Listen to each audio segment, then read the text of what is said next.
Welcome to High Sobriety. Our goal is to save lives and remove the stigma of addiction.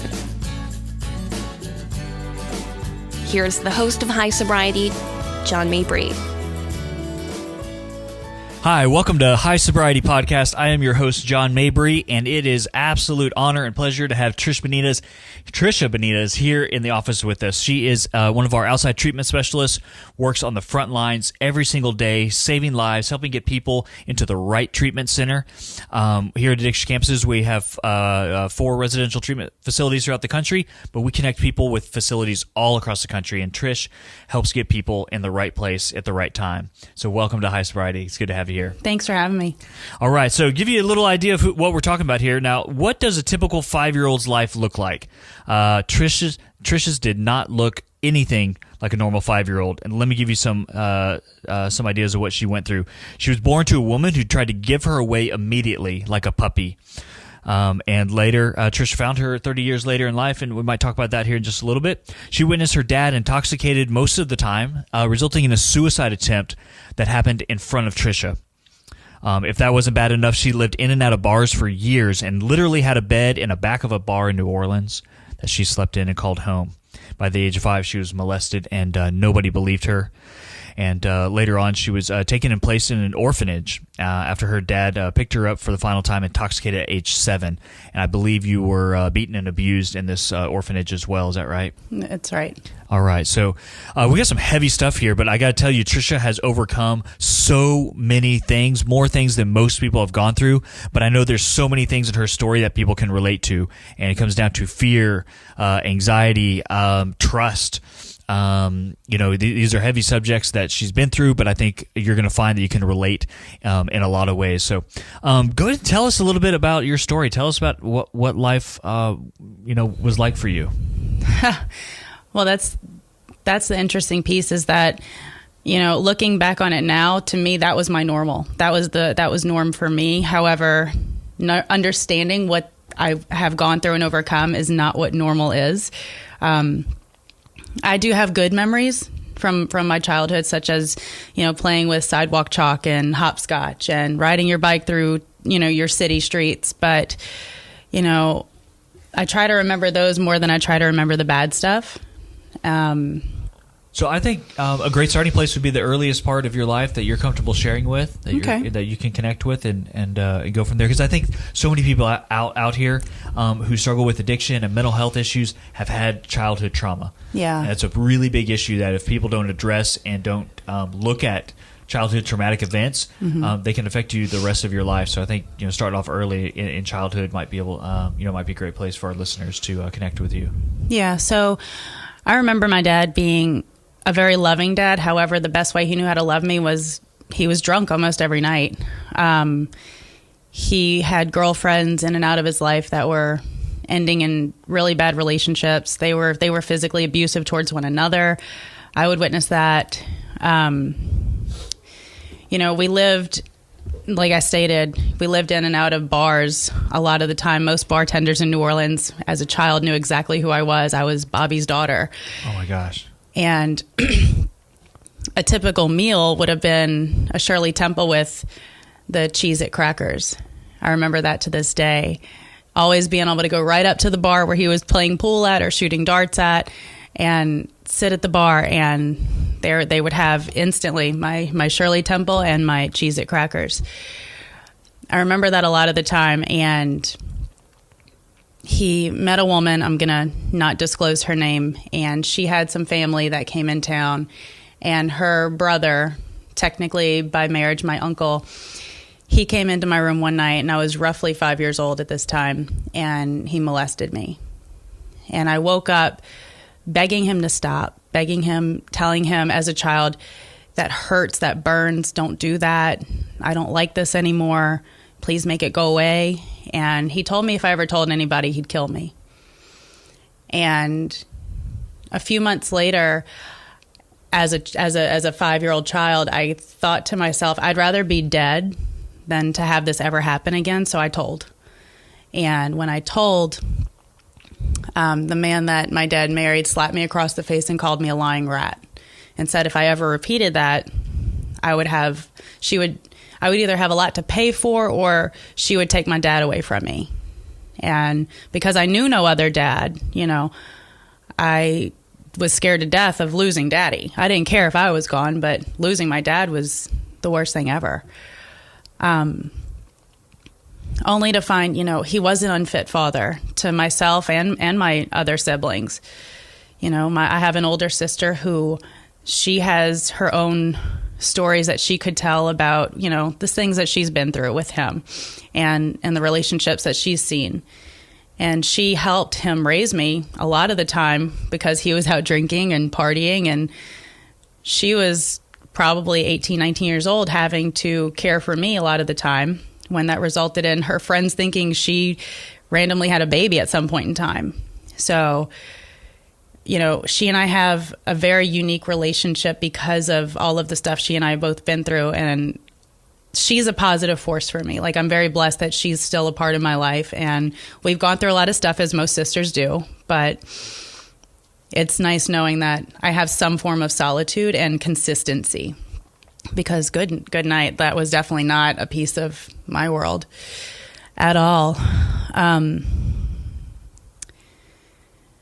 Not long after the molestation, the next thing I can really recall is we were living with this family. He made friends. My dad was always really, really good at making friends. Everybody loved him. And we made friends with this couple who had a few children, and they felt pity upon my dad, just like most people did. Bobby was great at, playing the pity party, and everybody felt bad for him, especially he had this cute little girl with him, and single father, little girl, let's help him out. We lived with these people, and I remember going to school, and every day I was in aftercare, which I thought was normal. And I'm sure most parents today who have children, who have grueling schedules, their kids probably go to some form of aftercare or something. So I thought that was fine, until there were several nights in a row that the aftercare teacher was pretty alarmed that the hours of the day kept getting longer and longer. My dad would pick me up. I think the time to pick up was 3:45 or 4 o'clock, and he was showing up 5:30, 6 o'clock. And the last time that this took place, it was roughly like 8:30, 9 o'clock at night. And he showed up, and the teacher that was watching us smelled alcohol all over him, cigarettes and weed. So he was clearly intoxicated. And this part is kind of blurry, but he got in the car, we drove home, and apparently that teacher called some authoritative figure. And this guy follows us to that house that we were living at with the couple and the kids. It was very odd, in some apartment complex. He comes up to the door, my dad's door of the car, with a gun in his hand and says, "Get out." And my dad, of course, obviously, if you have a gun in your face, you're getting out of a vehicle. He got out, and like I said, everything was real blurry. They had words, no shots were fired, but next thing I know, I was waking up in an orphanage.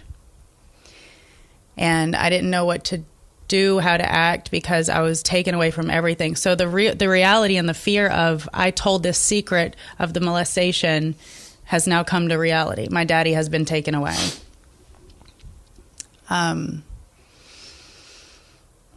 that was very challenging, to be a kid who your world just started off like total shit and has turned into more chaos. And now you're in this place that's completely unfamiliar.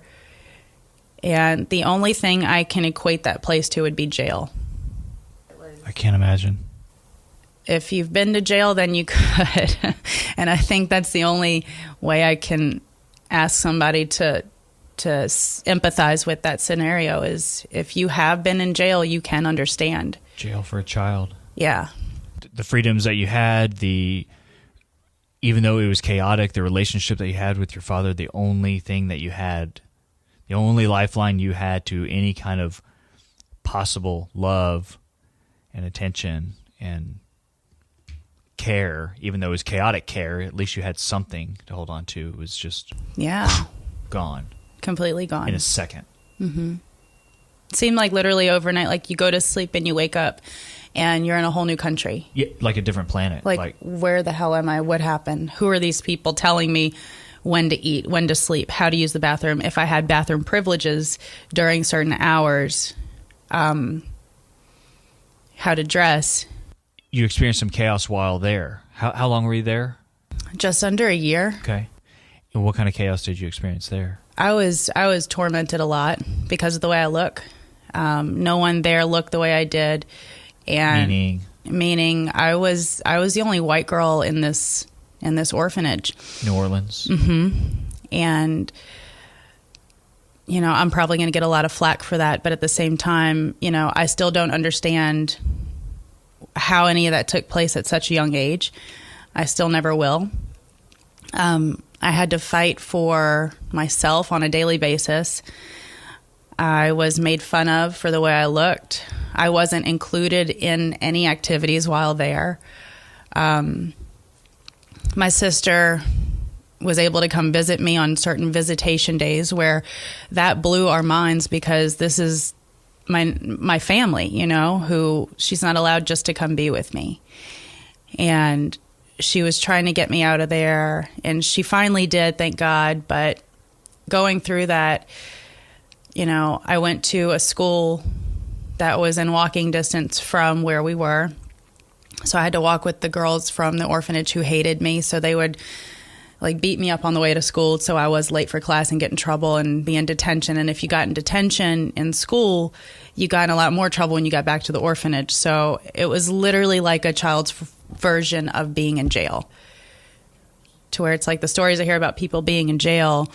If they do something, they're going to have several ramifications from it. And that's exactly what happened. Layers of punishment. Layers, yeah. So I still try to look back at that and think to myself, what was positive out of that, as hard as it may seem. And it's like, maybe the positive piece was I could have been in a worse predicament had I been still with my dad. I very well could have been. And who knows, really? Right? That's a good point. You could have been more safe in the place that you were at, with having some, what's the word I'm looking for? Having some routine. I think that's, one of the worst things for stress for an individual that I've heard about in research is just the unknown. When you don't know what the outcome is going to be, that's one of the largest, areas of stress on an individual. And so maybe God put you in a place where at least you knew it wasn't healthy, but at least you had some kind of routine and some kind of, stable bed where you knew that you were going to be each night. And it could have been completely worse on the other side. Yeah. So could have been shot at. What if your dad got into some drug dealing and didn't pay, and next thing you know, there's gunshots? Yeah, exactly. So interesting. Okay. Man, what I keep hearing from you is you're looking for the positive. And I think that's important for all of us. It's an important reminder that we all get caught up in our stories. We all can easily get caught up in where we're at, and we're not in a place where we want to be, and we want something different than where we are right now. Yeah. Something different should have happened in my life, and I wouldn't be in the situation. But to be able to pull, at least I'm here. At least I'm really impressed with the fact that you can try to find the positives and encourage other people to be able to do that. Here's the next question. How did you get from, and how does somebody else get from their story? They're stuck in their story. They went through major traumatic stuff as a childhood, yeah. and that ruminates through their head time and time again.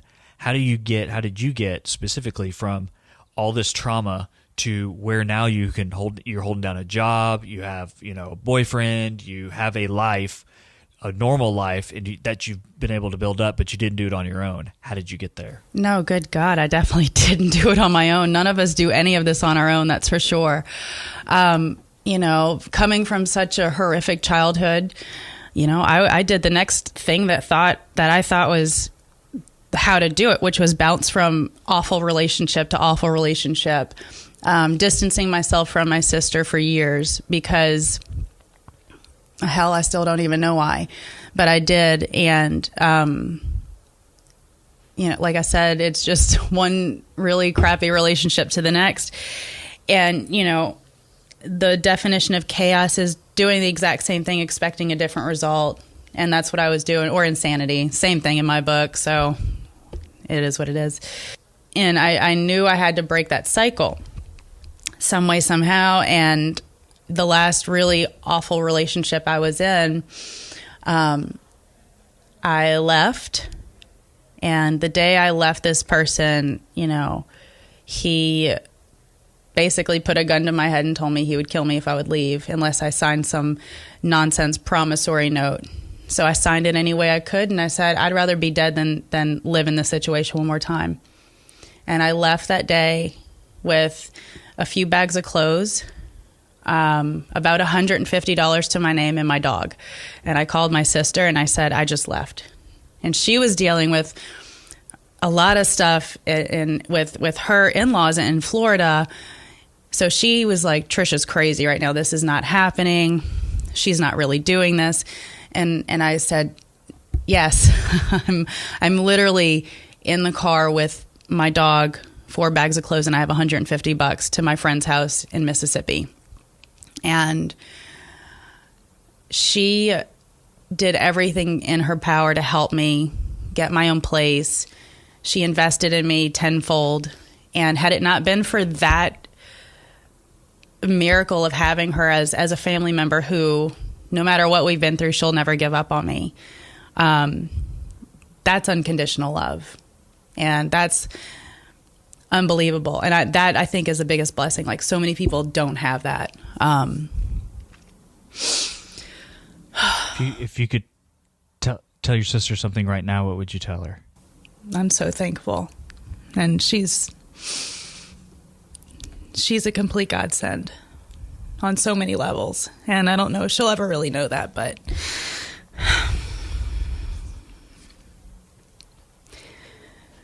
we may not talk every day, but she means the absolute world to me. What's her name? Nicole. But after Nicole helped me the way she did, it took me about a year to really kind of get my bearings back and have some form of self-belief that I'm not a shitty person. I'm not here for nothing. There's a reason I'm here. There's a purpose. And to go to your question of how can you look at the positive, I just think that if you can wake up and you have the air in your lungs to say, I have a story to tell, that's positive right there. And not everybody's story is worse than mine, better than mine, equal to mine. And I don't compare people's versions of their own hell to one another. It's just not fair. But I really just believe that if you can talk about like what you've been through, then you have an opportunity to change someone's life. If somebody out there is struggling and has a story and they have pain and they have something that they need to get off their chest that they never have been able to get off and tell their story, you don't have to go to a radio or a podcast to tell your story. No. You start with one person. You start with one person. I love to go back to the starfish story. Like, I have days that, because being a treatment specialist, I have days where my phone rings constantly and I get overwhelmed and I get a little sad because I feel like I have a million people in front of me and I can't help them all. But then I have to remember a dear friend of mine in New Orleans, Deacon Louis Bauer, told me a story one time, and I'll never forget it. And it's the starfish story. It was a couple walking down the beach, and this big wave comes in, washes all these beautiful starfish on the shoreline. And the starfish are trying to scramble, get back to the water. The husband tells the wife, there's no way you're going to save all of these starfish. And she goes, maybe you're right, but I can start with the one that's right here in front of me. And she tosses the one back. And she continuously tosses that one back. So that's kind of what I try to tell everybody, that whatever's on your plate, how heavy it is, how light it could be, it's really none of your business except for that one article that's right in front of you to take care of. A lot of people have the heaviest thing that they have ever experienced or can hold in, and they hold on to that. For me, it was out of fear of being able to let that go. I'm just going to hang on to this because I am so scared of what's going to happen if I let this out. Yeah. But when you do and you release that and you start with just telling one person, Yeah. maybe today's the day that you're out there. If you're listening and you're struggling, maybe today's the day that you pick up the phone and you call Trisha.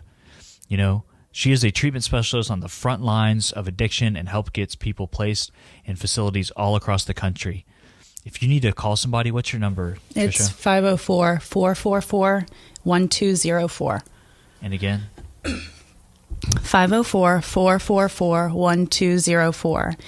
And just so everyone out there who is going to listen knows, I don't have business hours, and that is my personal cell phone. So texting is fine. It's pretty easy to find me on social media, so it's not a challenge to find out who I am and to get in touch with me. So while we're talking social media, go ahead and say, where can people find you on Facebook and Instagram? What are your names? Facebook is Trisha Brienne Benitez, and Instagram is pink_Brie. Excellent. And Trisha's very active on those. She's great to follow. I'd like to go back to some specifics of what you've done to be able to overcome all the trauma in your life. Therapies, exercise. What kind of routine have you gone through the years that have helped you unload some of the heavy load that that you've had to bear since childhood? For years, I didn't even know it was a real therapy. I was just doing it because it was what I loved. It was my escape from the world, which was, for me, riding horses. I would have this bond and this, from what I've been told, I had a talent at some point in time. Who knows if that's still there, but I love it. Just being able to get on a horse and just ride. The world goes away. That horse has to trust you. So it was interesting because going through riding horses for years, you find that at least in my case, that was the only thing that I trusted that would trust me back. So that was my first thing, was going, wow, if this animal who is huge, 1,200-pound animal, trusts me, that's super cool stuff, right? I did that. I excelled at sports. I was a great track star in high school. And I went to a lot of therapy. And my last therapist really helped me paint the picture because she gave me this really bogus homework assignment that I thought was total nonsense. I was like, this lady has lost her damn mind, and here I am paying for this craziness, but it worked. Go figure. Which was, she gives me a pencil and a piece of paper, and she says, draw whatever you know. And then I started drawing images that I had in my head from the orphanage. I drew images of me going to horse shows when I was adopted by my aunt and uncle. I was drawing images of, when my first dog died, just going through what I've drawn. And we started to be able to paint a picture of where life was, where it was going, where it could go, and the other form of where it could go, At an early teenage year, back in June 8th, 2002, I got the awful phone call that my brother died from an overdose. And that will never go away. And he was the coolest dude ever known. Handsome, smart, funny. Even to this day, whenever the memory comes up on that awful day of June 8th, everybody pours in and writes, man, Rob was so amazing. His smile would light up the room. And I'm like, he was the man, and I wish to God he were still here today. I miss him every single day. It's been, I believe, if I can do simple math, I think this summer is going to make it 16 years. And even though it's been a long time, I'm not saying it gets easier because every day I can cry about it. I just feel like I have an angel now watching over me. And I think the only reason I fell into this field was because he opened a door for me. And the only reason I'm so good at it is because I know he's driving this bus. You know, I know he's the one pushing me to do this, to open up about things I've been through, to talk about it, and to break, you know, everybody being ashamed of what they've been through. Thank you so much for sharing about your brother's death. I know that, like you say, I've experienced my brother's death as well, and it doesn't get easier, but we can use that as a force to help others. Yeah. I'd love for you to talk about your view on the anonymity of being in recovery. Mm-hmm. Historically, there's programs out there that require anonymity, and those have helped so many people around the country. I just want to get your view on, people speaking out and using their voice to help others. Sure. 30, 40 years ago, medicine and therapies were done a certain way, and they may have worked then, but just as people evolve, technology evolves, we grow, we learn, we aspire to do better and do more. Therefore, going into a room that has been designated for, quote, and my hands are in the air with the quote of those people, addicts, oh, you're an alcoholic, or you're this. In my head, the word anonymity brings negative connotation. It makes you ashamed of what you've been through. It makes you think, oh, I have to go to this private, ducked out, hole in the wall place to talk about what I'm struggling with. That doesn't include your wife, husband, brother, sister, child, at all. Therefore, you've now disattached yourself yet again for an hour, 2 hours a day from your safe haven, from the people who care and love you, to go be around people who are equally as sick as you, and they're also doing those same things of detaching themselves from their loved ones. So yes, it may have worked at some point in time, and for some people it still does, and I'm not taking away from that. What I'm trying to bring light to the table is when HIV hit the scene, people didn't go to HIV Anonymous and go, oh, hey guys, hey, my name's Trisha, and, just found out I was diagnosed with HIV. No, they don't do that. What happened is they literally got in the streets and protested. And today we can attack it and cure it. So they spoke. They used their voice. Exactly. And they demanded help. They demanded we need better treatment. Exactly. And, we need to come out of the shadows. Yeah. And their voice was heard. And we need to quit being embarrassed, because if I had cancer, I wouldn't be scared or embarrassed to talk about it. I would guarantee my family, friends, somebody would probably either fund me or set up a GoFundMe page. And if I couldn't pay my car note that month because chemo took precedence, I guarantee I would have somebody who would help me out paying that, So it's just very frustrating to me that we lose people we love so dearly every damn day in this world. Right now, about 144 people die a day of addiction. That is the equivalent of a World Trade Center attack every 3 weeks. Yeah. I'm going to say that one more time. Here in the United States, we have the equivalent of a World Trade Center attack every 3 weeks from the amount of people dying from overdose. And a lot of it has to do with the stigma around addiction and mental health. And that's exactly what killed my brother. Not the drugs. It was the stigma that we didn't want to get him help. We didn't want to call attention to the fact that somebody in our family was going through this terrible disease. And so we hid it, and we hid in the shadows, and we shove him off and, hey, you go get better over there. Yeah. You go get better by yourself over there. Yeah. And we'll be hanging out. Yeah. As opposed to coming out. If one of us had cancer, we're going to tell everybody. Social media, I'm going to tell my church, everybody's going to know about it. Exactly. But with addiction, we need to get to that point. We're at that point now where so many people are dying.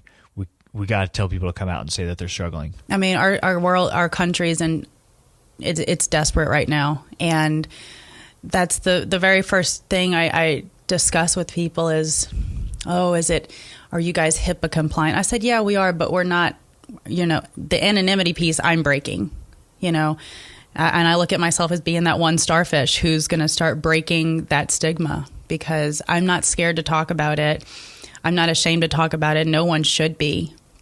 And if we actually got in our community and praise people, if anybody started following me on Facebook recently, I literally posted, we have to break the damn stigma of addiction. And the photo that I uploaded was a gentleman with wording over his face, and it said, yeah, I used drugs. I sure did. But I also found recovery. Why don't you brag about that? And that's exactly my point that I'm trying to get across.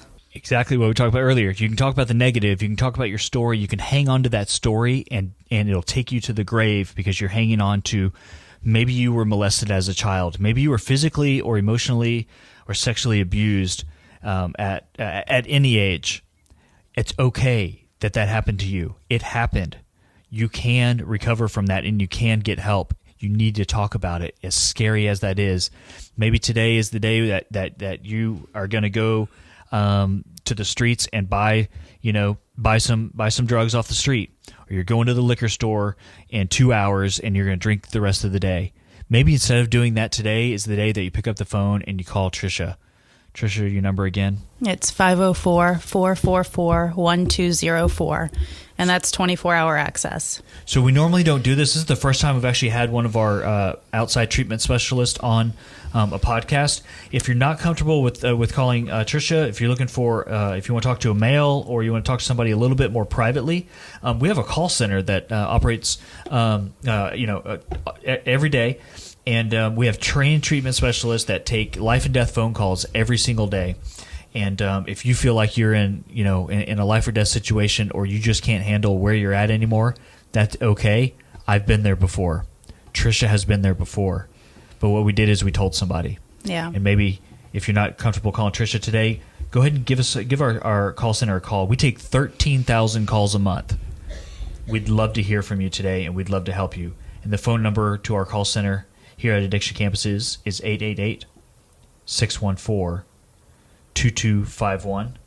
Again, 888-614-2251. So where do you go now?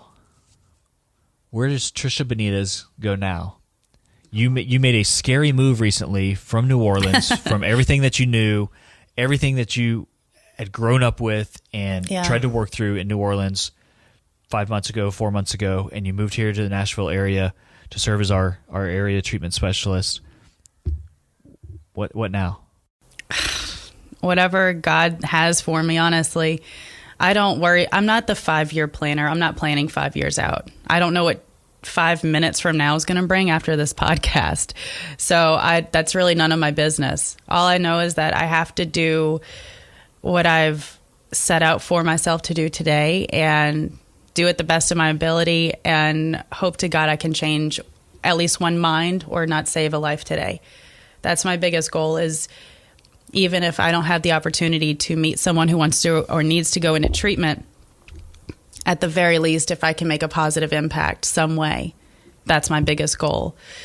It was very scary when I was making the decision to leave everything completely familiar, to move somewhere that I got a place basically sight unseen. And my biggest criteria was, can I do this alone, A, and then B, is my dog allowed? Because, I have the underdog. I have a big, bad, ferocious, man-eating pit bull who, BSL is still very prevalent today, and it's just very frustrating. So what's BSL? Breed-specific litigation, meaning a renter or a property owner can dictate if you can or can't live on their premises with your own dog. So still battling that, which is frustrating. But luckily, within 1 month, I was able to find a place who accepted my dog and myself. And I'm like, I'm probably more of a threat than the dog, but that's fine. Nice. Yeah, really? Yes, you are. And I just prayed about it.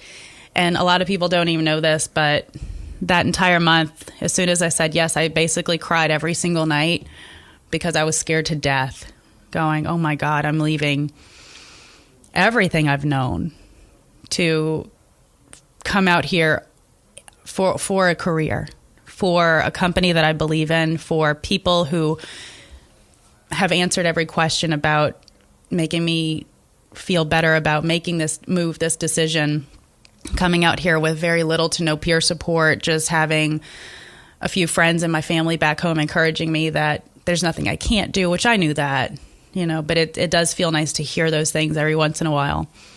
And then even when I moved out here, it was pretty nerve-wracking knowing that, oh my God, like I thought I was a big girl and on my own in New Orleans because, my sister's right down the street, my friends are around the corner, life is good.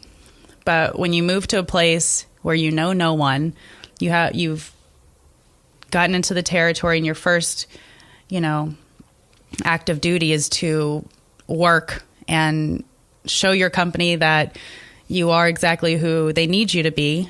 You learn how to be truly 100% alone. And I think all of this happened because I needed that. I needed to know that I only have myself to depend on. I have no safety blanket. I had no safety net. I had no one I could run to except for me. So moving was the biggest blessing just because it's mentally built me up, emotionally, spiritually. So if anybody has the opportunity to do something like that, it may be scary as hell, but I would do it. I think it's a absolute perfect analogy for somebody who's struggling and scared in their situation and in their life right now to go to treatment. Yeah. What you just described is, man, I'm comfortable where I'm at. Well, there may be chaos or there may be negative things that I have grown accustomed to where I'm currently at in my life, but I need to step away from that, completely step away from that and go into, maybe considering a 30 or 60 day treatment program like one of ours for the very first time. And that is so, so scary to be able to leave everything that you know, your friends, your job, your family, even though it may not be healthy for you and it may be toxic and chaotic, but to be able to step out of that into a place where you're kind of on your own. You're vulnerable, and vulnerability is the scariest thing ever. But what's great is when you come to our treatment centers, you're not alone. No. And I had been to multiple treatment centers prior to coming to Addiction Campus's facility called the Treehouse in Dallas is the one I went to. And I had better personal care and personal connections with the staff and the other clients there than any of the other treatment centers I had been to.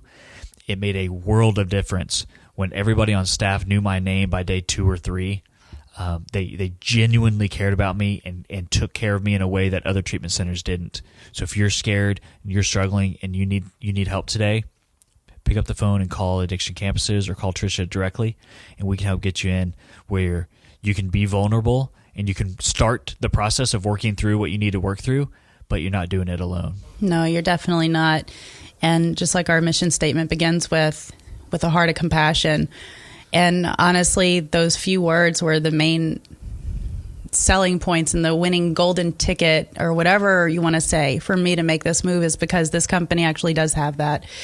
And for me to make a move like I did, I had to feel as if I was going to be a part of something genuine, something wholesome, something good, especially something so intimate and delicate that we're talking about and dealing with every single day. Because a lot of people may think, it's just a phone call, but that 5-minute phone call that I could take could rebuild a family.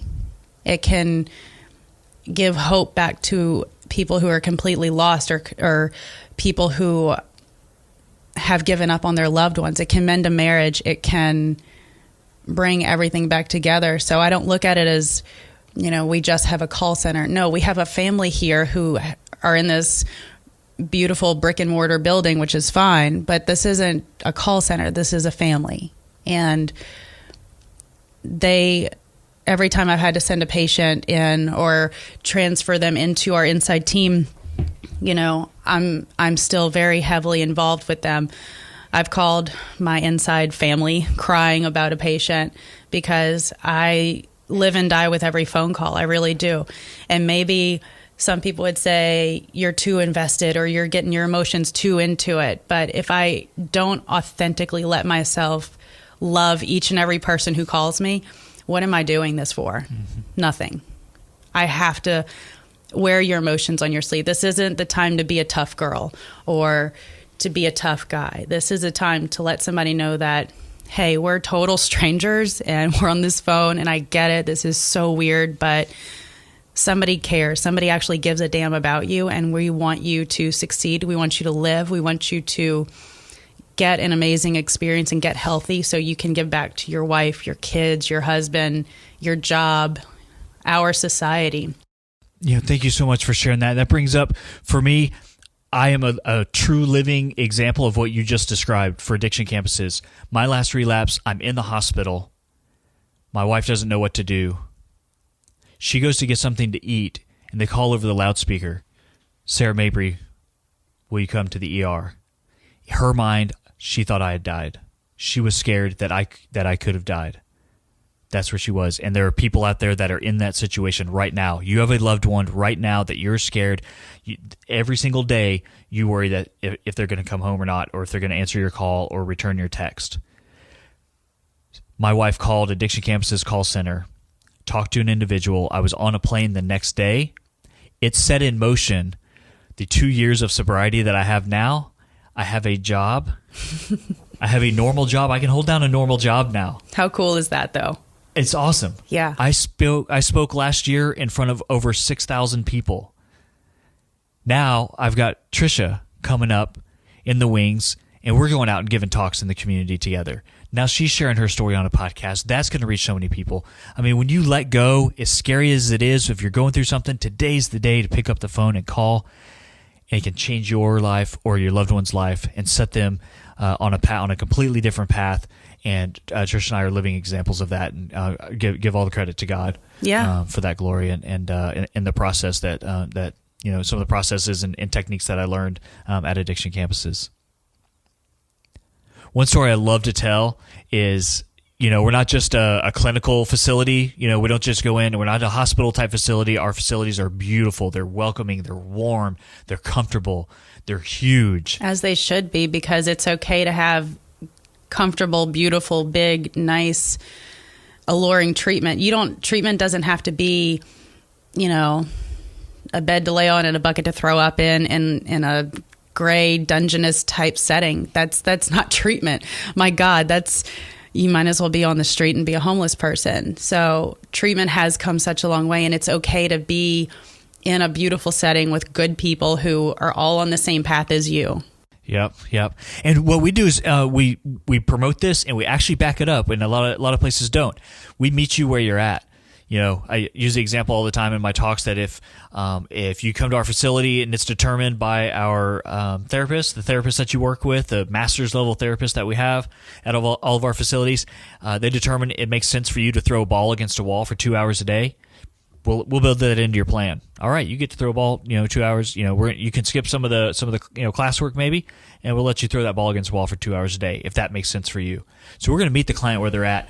Where I can provide a specific example of this is we have an outdoors program at the Treehouse and at some of our other facilities. And I was walking across. We went on a hike, and I was walking across this log across a creek, and I had a stick to help hold me up. I had this big long stick, and I was bouncing with it, and I got halfway across the log, and I let go of the stick. I took the next step. I was okay. I took that next step, and my third step, I slipped, and I fell completely into the creek, head to toe, covered in water and mud. It wasn't very deep, but it was deep enough for me to just get completely covered. And Dalton, our outdoor, guru out there at the Treehouse, comes and pulls me out. And we're drying off, making sure I'm okay and I'm safe. That's fine. And then he didn't just say, everybody's laughing at me, going ha ha. Then he goes and he makes a extremely valuable point. He says, "John, what can you learn from your recovery from that experience?" And I was like, "What?" I just felt like that's a weird question. We're out here in the beautiful open sky. The weather's great. Yes, I fell, and it was kind of funny. We can laugh about it. But he goes, "No, what can you learn from it?" And so it made me think, and I said, okay. Well, so I had this stick that I was holding on to, and that was helping me get across. I had a support, something to support me. And when I let go of that support, I slipped and fell, and I completely got wet. And so I explained to him, well, when I think I have something in recovery, and something's working for me, and I let go of it, it can completely derail everything. And for me today, that's like my meditation, my morning devotional readings, my prayer every single morning before I get out of bed. These are things that I've learned in recovery that I have to do every single day. And if I let one of these support things go, I feel it. Things start to get a little wobbly. Yeah. I can easily fall back into, back into old ways. So the point here is that you don't need to go through this alone, and there's amazing support that you can get connected with. But you got to take that first step, and you got to call Addiction Campuses today. If you want to call our call center, again, it is 888-614-2251, and Tricia is 504-444-1204. And is there anything else you want to tell our listeners? Anything else on your heart or on your mind that we haven't covered? Just know, I all I can do is basically piggyback off of this, and we can't stress enough that, no one out there is alone, and we live in such a digital fast forward world that we are easily accessible on social media platforms. I get people on Facebook, Instagram, private messaging me all the time, honestly, about someone they know or what to do in this situation. Some people I'm actual friends with, some people who I have no idea who they are. They just sent me a request and I accept it instantly. So I don't filter my friends on Facebook. I just accept everyone for the purpose of, they may discover what I do for a living or hear what I do and want to connect some way, somehow. And I'm honored to be a part of this family here at Addiction Campuses. I don't feel any way disconnected, and it's made me feel much better about the big, scary move. It's awesome. Awesome. I love that you shared the story of your move. I mean, it's so poignant to leaving comfort and leaving, support, or, what you think you have to be able to survive, and go and step into something completely new. And that's like stepping into recovery for people out there. It's like stepping into a whole new way of life, and you don't have the support that you need, but you've got to go and do it. You got to make that step. And so you're a great example of that. Thank you. Stepping in and being brave when you're scared, and admitting that you're scared. Saying, I don't want to do this. I'm scared, and crying about it and letting those emotions out. Yeah. Not bottling it up. I'm great at just letting things bottle up and not getting it out, as soon as it's happening. I always say, if it doesn't scare you a little bit, it's not worth it. And this scared the hell out of me. So I was like, okay, if it's this scary, it's really got to be worth it. And it's very easy because, misery loves company, right? And it's easy to be negative and dwell on bad things and be sad. However, there is a positive lining somewhere, some way, somehow in every single thing. Yep. There is a way out. Absolutely. Yeah. So tell our listeners again where they can find you on social media, your names. Facebook is Tricia Brienne Benitez, and Instagram is pink_Brie, BRIE. Excellent. Well, thank you so much for being on the podcast with us today. This has had a different feel than any of our other podcasts. And this is, if you haven't been able to tell the compassion and the care and the love that comes out of the people that we have behind the scenes here, or, really Trisha's not behind the scenes. She's out there on the front lines, but, you don't see her on a daily basis per se. But if you connect with her on social media, you'll see the amazing work that she's doing. She's going to be doing some more public speaking coming up this year. Yeah. And we're excited about getting her out there and sharing her story more. So thank you so much for the opportunity to talk with you and to tap into your heart. Thank you so much. All right. Everybody out there, thank you for listening to High Sobriety Podcast. Again, I'm your host, John Mabry. Look forward to seeing you on the next one.